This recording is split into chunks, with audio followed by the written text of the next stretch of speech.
नमस्कार बंधुरा आपनारा देखছেন কৌশিক ডিজিটাল। आज আপনারা দেখাতে চলেছি Swami Vivekananda merit cum scholarship 2024-25 session সে স্টার্ট হয়ে গিয়েছে। আপনারা কিভাবে করবেন আমি আপনাদের একটি লাইভ ফর্ম ফিল আপ করে দেখিয়ে দিচ্ছি।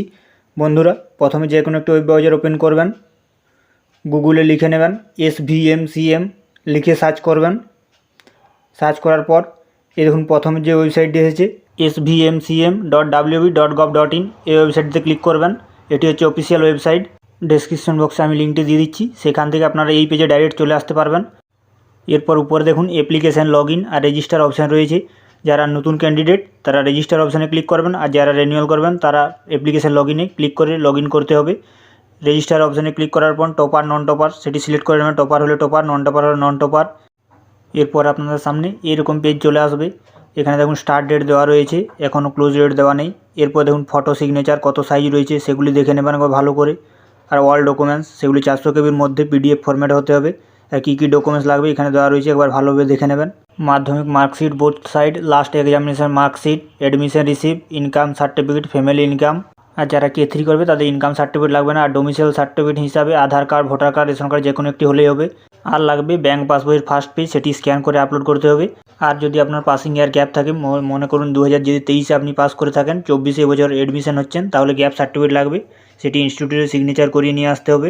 এরপর সোজা নিচের দিকে চলে আসবেন, ডিক্লারেশন বক্সে টিক চিহ্ন দেবেন, প্রসিড টু রেজিস্টার এই অপশানে ক্লিক করবেন। এরপর আপনার সামনে এরকম একটি নোটিফিকেশান শো করবে, এটি ক্লোজ করে নেবেন। এরপর দেখুন এখানে 5টি অপশান রয়েছে। প্রথম অপশান দেখুন study higher secondary school level যাদের। এরপর দ্বিতীয় অপশান রয়েছে দেখুন স্টাডি পলিটেকনিক কলেজ আর ইনস্টিটিউট। 3 নম্বর অপশান দেখুন রয়েছে জেনারেল ডিগ্রি কলেজ আর ইউনিভার্সিটি। 4 নম্বরে রয়েছে দেখুন ডিগ্রি ইঞ্জিনিয়ারিং টেকনোলজি। আর লাস্ট 5 নম্বরে রয়েছে দেখুন মেডিকেল নার্সিং কলেজ আর ইনস্টিটিউশন। এগুলির মধ্যে থেকে যাদের যেটি অ্যাপ্লিকেশন করতে চান তার উপরে ক্লিক করবেন। আমি দেখুন আজ যেমন যারা HS পাস করেছেন, কলেজে ভর্তি হয়েছেন, তাদের অ্যাপ্লাই করে দেখাচ্ছি। অ্যাপ্লাই ফর ফ্রেশ অ্যাপ্লিকেশান এই অপশানে ক্লিক করবেন। এরপর আপনাদের সামনে এইরকম পেজ চলে আসবে। প্রথমে দেখুন রয়েছে ডিটেলস অফ এলিজিবল কোয়ালিফিকেশান। আপনার যে কোয়ালিফাই করেছেন সেটি সিলেক্ট করবেন। HS তাই হায়ার সেকেন্ডারি আমি সিলেক্ট করছি, আপনার যেটা হবে সেটি সিলেক্ট করবেন। এরপর name of the board, counselling কিংবা ইউনিভার্সিটি আপনার যেটা হবে সেটি সিলেক্ট করে নেবেন। এরপর দেখুন রয়েছে ইয়ার অফ কোয়ালিফাই এক্সামিনেশান, কত সালে আপনি পাস করেছেন, 21, 22, 23, 24, এখানে 4টি ইয়ার আছে। যদি গ্যাপ থাকে দেখুন যেমন 2021 সিলেক্ট করলে 3টি অপশান আসছে, ফাইন্যান্সিয়াল, হেলথ, আর একটা হচ্ছে এন্ট্রান্স এক্সামের জন্য প্রিপারেশান নিচ্ছিলেন, তার জন্যে আমি বলবো প্রথম অপশান সিলেক্ট করবেন, যেটা হচ্ছে ফাইন্যান্সিয়াল। তাহলে এটি গ্যাপ সার্টিফিকেট বেরোবে, সেটি আপলোড করলেই হবে। আর যাদের কারেন্ট ইয়ার তাদের 2024 সিলেক্ট করবেন। এরপর রয়েছে দেখুন লাস্ট কোয়ালিফাই এক্সামিনেশান, রোল আর নাম্বার। পাশে দেখুন এক্সাম্পল দেওয়া রয়েছে, রোল আর নাম্বার, কোনো স্পেস দেবেন না, ডাইরেক্ট টানা লিখবেন। লেখার পর নিচে দেখুন যে আউট অফ মার্ক আর যে অবিডেন্ট মার্ক আর পার্সেন্টেজ সেগুলো অটোমেটিক চলে আসবে। এরপর নিচে দেখুন রয়েছে মাধ্যমিকের পাসিং ইয়ার, সেটি সিলেক্ট করে নেবেন। এরপর যে মাধ্যমিকের রোল নাম্বার, দেখুন এক্সাম্পল পাশে দেওয়া রয়েছে রোল আর নাম্বার, এর মাঝে কোনো স্পেস দেবেন না, ডাইরেক্ট লিখবেন টানা। এরপর দেখুন রয়েছে প্রেজেন্ট কোর্স স্টাডি, এখন কোথায় আপনি পড়াশোনা করছেন তার যে ডিস্ট্রিক্ট সেটি সিলেক্ট করবেন, যে ডিস্ট্রিক্ট হবে সেটি সিলেক্ট করে নেবেন এখান থেকে। এরপরে দেখুন রয়েছে নেম অফ ইনস্টিটিউট, আপনার যে ইনস্টিটিউটের নাম রয়েছে সেটি সিলেক্ট করবেন। এরপর দেখুন রয়েছে নেম অফ আফটার ইউনিভার্সিটি, ওই ইনস্টিটিউটটি আপনার কোন ইউনিভার্সিটির আন্ডারে রয়েছে সেটি এখান থেকে সিলেক্ট করবেন। এরপর রয়েছে দেখুন name of the present course, আপনি কোন কোর্সে ভর্তি হয়েছেন সেটি এখান থেকে সিলেক্ট করবেন। BA BSc যেটি হবে সেটি সিলেক্ট করে নেবেন। এরপর দেখুন রয়েছে ডিসিপ্লিন অফ কোর্স, যে সাবজেক্টে আপনি ভর্তি হয়েছেন সেটির নাম লিখে দেবেন, সংস্কৃত হলে সংস্কৃত, হিস্ট্রি হলে হিস্ট্রি, সেটি টাইপ করে নেবেন। এরপর দেখুন রয়েছে ডিউরেশন অফ কোর্স, কত বছরের কোর্স সেটি এখানে টাইপ করবেন। এবার ডেট অফ অ্যাডমিশন, আপনি কত তারিখে অ্যাডমিশন হয়েছে তার ডেটটি সিলেক্ট করে নেবেন। এরপর দেখুন রয়েছে বাংলা শিক্ষা পোর্টালে যে আপনার আইডি রয়েছে, সে বাংলা শিক্ষা আইডি যদি আপনার কাছে থাকে তাহলে দেবেন, না হলে দেওয়ার প্রয়োজন নেই। এরপর দেখুন রয়েছে বেসিক ডিটেলস, প্রথমে ফার্স্ট নেম, আপনার যে ফার্স্ট নেম রয়েছে সেটি টাইপ করবেন। এরপর রয়েছে মিডিল নেম, আপনার যদি থাকে তাহলে মিডিল নেম দেবেন, না হলে লাস্ট নেম সেটি টাইপ করে নেবেন। এরপর দেখুন রয়েছে অ্যাজ নেম অ্যাজ পার আধার, এটি আগের থাকেনি, এবছর থেকে নতুন অপশান দিয়েছে। এটি আধার কার্ডে আপনার যেমন স্পেলিং রয়েছে সেরকম টাইপ করবেন। এরপর দেখুন মোবাইল নাম্বার, এটি ভালোভাবে টাইপ করবেন। এরপর দেখুন রয়েছে পাশে ইমেল আইডি, সেটি টাইপ করে নেবেন। এরপর দেখুন রয়েছে সেক্স, মেল ফিমেল যেটি হবে সেটি সিলেক্ট করে নেবেন। এরপর দেখুন রয়েছে রিলিজিয়ন, হিন্দু, মুসলিম, খ্রিস্টান, বৌদ্ধ, জৈন, শিখ যেটি হবে সেটি সিলেক্ট করবেন। এরপর দেখুন রয়েছে রেশন কার্ড, যদি থাকে তাহলে ইয়েস করবেন, তার পাশে নাম্বার দিয়ে দেবেন, আর যদি না থাকে নো করে দেবেন। এরপর দেখুন রয়েছে পাসওয়ার্ড, পাসওয়ার্ড আপনারা এইরকম টাইপের দেবেন। আই চিহ্নতে ক্লিক করলে দেখতে পাবেন আপনারা কী পাসওয়ার্ড টাইপ করেছেন, কনফার্ম পাসওয়ার্ড সেম টাইপ করবেন। এরপর সব একবার ভালোভাবে মিলিয়ে নেবেন। এরপর রেজিস্টার অপশানে ক্লিক করবেন।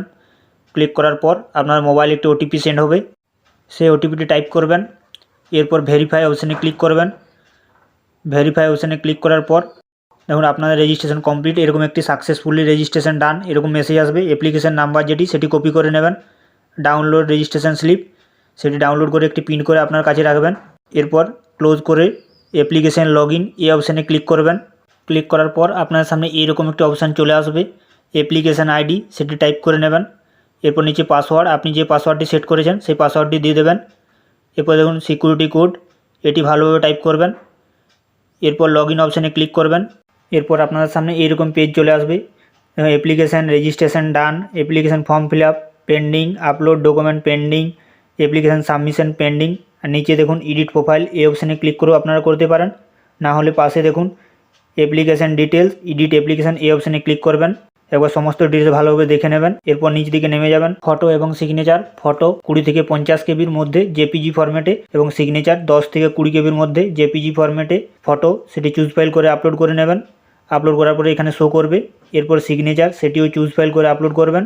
আপলোড করার পরে এখানে দেখুন নিচে শো করবে। এরপর সেভ অ্যান্ড কন্টিনিউ এই অপশানে ক্লিক করবেন। আপনার সামনে এরকম পেজ চলে আসবে, personal details, father's first name সেটি টাইপ করবেন, মিডিল নেম থাকলে দেবেন, না হলে লাস্ট নেম সেটি টাইপ করে নেবেন। এবার মাদার্স নেম, ফার্স্ট নেম প্রথমে টাইপ করবেন, এরপর মিডিল নেম থাকলে দেবেন, না হলে লাস্ট নেম সেটি টাইপ করবেন। এবার প্রফেশন ফাদার কী করে, ফার্মার হলে ফার্মার, সার্ভিস হলে সার্ভিস, যেটি হবে সেটি টাইপ করবেন। এবার নেম অফ দ্য গার্জেন, যিনি গার্জেন তার নাম সেখানে ফার্স্ট নেম টাইপ করবেন, মিডিল নেম থাকলে দেবেন, না হলে লাস্ট নেম। এবার দেখুন প্রফেশন গার্জেন কী করে সেটি টাইপ করে নেবেন। এরপরে দেখুন রয়েছে পাশে রিলেশন উইথ গার্জেন, সম্পর্কে যিনি হন, ফাদার্স মাদার হাজব্যান্ড যেটি হবে সেটি সিলেক্ট করে নেবেন। এরপরে দেখুন রয়েছে ডেট অফ বার্থ, এখান থেকে ডেট অফ বার্থ সেটি সিলেক্ট করবেন। এরপর দেখুন রয়েছে পাশে সেক্স মেল ফিমেল সেটি সিলেক্ট করা আছে। এরপর দেখুন কাস্ট সেটি সিলেক্ট করে নেবেন। এরপর রয়েছে মাইনরিটি কমিউনিটি, যদি ইয়েস হয় ইয়েস করবেন, না হলে নো করবেন। এরপর দেখুন রয়েছে ডোমিসিয়াল স্টেট ওয়েস্ট বেঙ্গল, আপনি যদি ওয়েস্ট বেঙ্গলের বাসিন্দা হয় তাহলে ইয়েস করবেন, না হলে নো। এরপর দেখুন রয়েছে ডিসেবিলিটি, যদি ইয়েস হয় তাহলে ইয়েস করবেন, পাশে দেখুন তার যে পার্সেন্টেজ সেটি দিতে হবে, আর যদি না থাকে তাহলে নো করবেন ডিসেবিলিটি। এবার দেখুন আধার নাম্বার সেটি টাইপ করে নেবেন। এরপর দেখুন রয়েছে হাউস নাম্বার, যদি থাকে তাহলে দেবেন, না হলে দেওয়ার প্রয়োজন নেই। এবার স্ট্রিট নেম সেটি দিয়ে দেবেন। এরপর দেখুন রয়েছে ভিলেজ কিংবা টাউন সেটি টাইপ করবেন। এবার পোস্ট অফিস, আপনার যে পোস্ট সেটি টাইপ করবেন। এরপর যে আপনার এরিয়া পিনকোড রয়েছে সেটি টাইপ করবেন। এরপর ডিস্ট্রিক্ট সিলেক্ট করে নেবেন। এবার স্টেট সেটি সিলেক্ট করবেন। এরপর দেখুন যে দুটি অপশান রয়েছে, আপনি কোনো গভর্নমেন্ট স্কলারশিপ যদি এই সেম কোর্সে পেয়ে থাকেন তাহলে ইয়েস, না হলে নো। আর দেখুন যে সেন্ট্রাল গভর্নমেন্টের আপনি যদি কোনো এই সেম কোর্সে অ্যাপ্লাই করে থাকেন তাহলে ইয়েস, না হলে নো। অবশ্যই এই দুটি নো করবেন, না হলে আপনি স্কলারশিপ পাবেন না। এরপরে দেখুন ফ্যামিলি ইনকাম ইয়ারলি সেটি দিয়ে দেবেন। এরপর দেখুন রয়েছে আইএফএসসি কোড, এখানে আপনার ব্যাংকের যে আইএফএসসি কোড রয়েছে সেটি টাইপ করবেন। ব্যাংক নেম অটোমেটিক চলে আসবে, ব্রাঞ্চ নেমও অটোমেটিক চলে আসবে। এরপর অ্যাকাউন্ট নাম্বার সেটি টাইপ করবেন, confirm account number same type করবেন। এবার ব্রাঞ্চ কোড যদি থাকে দেবেন, না হলে দেওয়ার প্রয়োজন নেই। এরপর দেখুন এমআইসিআর কোড রয়েছে সেটি যদি থাকেন তাহলে দেবেন, না হলে দেওয়ার প্রয়োজন নেই। এরপর সেভ অ্যান্ড কন্টিনিউ এই অপশানে ক্লিক করবেন। ক্লিক করার পর আপনার সামনে এরকম পেজ চলে আসবে। এই নোটিফিকেশানে দেখুন দেওয়া রয়েছে কী কী ডকুমেন্টস লাগবে এবং আপনার যে সমস্ত ডকুমেন্টস পিডিএফ ফরম্যাটে এবং 400 কেবির মধ্যে হতে হবে। প্রথমে দেখুন রয়েছে মাধ্যমিক মার্কশিট বোথ সাইড, সেটি চুজ ফাইল করে আপলোড করে নেবেন। এরপর দেখুন রয়েছে লাস্ট মার্কশিট আপনার যেটি, সেটি চুজ ফাইল করে আপলোড করবেন। এরপর দেখুন অ্যাডমিশন রিসিভ সেটি আপলোড করবেন। এবার দেখুন ব্যাংকের যে পাসবইয়ের ফার্স্ট পেজ সেটি চুজ ফাইল করে আপলোড করে নেবেন। এরপর দেখুন ডোমিসিয়াল প্রুফ হিসাবে আধার, ভোটার কিংবা রেশন যে কোনো একটি সেটি আপলোড করবেন। এবার ভিডিও ইনকাম এগুলির মধ্য থেকে যে কোনো একজনের হলেই হবে। আমার এখানে ভিডিও ইনকাম আছে তাই আমি ভিডিও সিলেক্ট করছি। এরপর সেটি চুজ ফাইল করে আপলোড করবেন। এরপর নিচে দেখুন দুটি ডিক্লারেশন বক্স রয়েছে, এই দুটি ডিক্লারেশন বক্সে টিক চিহ্ন দেবেন। এরপর নিচে দেখুন সেভ অ্যান্ড কন্টিনিউ অপশান রয়েছে, এই অপশানে ক্লিক করবেন। ক্লিক করার পর আপনার সামনে যে প্রিভিউ পেজ সেটি চলে আসবে। এখানে সমস্ত ডিটেলস ভালোভাবে মিলিয়ে নেবেন এবং কি যে ডকুমেন্টস রয়েছে সেগুলি ঠিকঠাক আপলোড হয়েছে কিনা সেগুলিও দেখে নেবেন। দেখুন পাশে যে ভিউ চিহ্ন রয়েছে এখানে ক্লিক করে আপনার ডকুমেন্টসগুলি সব শো করবে। এগুলি সব একবার ভালোভাবে চেক করে দেখে নেবেন। এরপর আপনারা সাবমিট অ্যাপ্লিকেশান এই অপশানে ক্লিক করে এরকম একটি অপশান আসবে, সেটি ইয়েস করবেন। আপনার অ্যাপ্লিকেশান সেটি সাবমিট হয়ে গিয়েছে। ডাউনলোড অ্যাপ্লিকেশান ডিটেলস এই অপশানে ক্লিক করে এই ডাউনলোড অ্যাপ্লিকেশান ফর্মটি আপনি প্রিন্ট করে আপনার কাছে রাখবেন। এরপর ড্যাশবোর্ডে গিয়ে একবার সমস্ত কিছু দেখে নেবেন। এ দেখুন ডান রয়েছে, অ্যাপ্লিকেশান সাবমিটেড। এখানে পরে আপনারা চেক করলে স্ট্যাটাস চেক করতে পারবেন কোন অবস্থায় আছে। বন্ধুরা, ভিডিওটি যদি ভালো লেগে থাকে অবশ্যই চ্যানেলটিকে সাবস্ক্রাইব, লাইক ও শেয়ার করবেন।